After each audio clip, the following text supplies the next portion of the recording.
నేను పప్పు పాలకూర చేయబోతున్నాను. దానికి కావాల్సిన పదార్థాలు: పప్పు ముందుగా కడిగి పెట్టేసుకున్నాను, పచ్చిమిర్చి, ఉల్లిపాయలు, దీంట్లోనే వెల్లుల్లిపాయ కూడా వేసేసుకుంటున్నాను.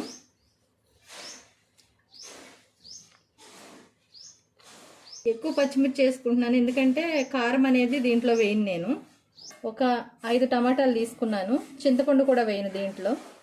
ఈ టమాటా టేస్ట్ అనేది చాలా బాగుంటుంది.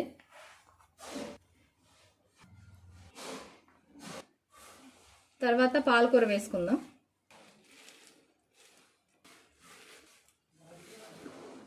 రెండు స్పూన్లు ఉప్పు, వాటర్ వేసుకున్నాను. స్పూను పసుపు, ఒక గ్లాసు వాటర్ పోసుకొని ఒక 5 విజిల్ వచ్చే వరకు స్టవ్ మీద పెట్టేసుకుంటాను.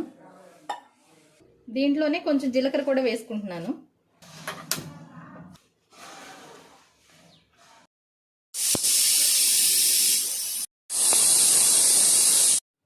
పప్పు అయితే రెడీ అయిపోయింది. ఇప్పుడు పోపు పెట్టుకుందాము. కరివేపాకు,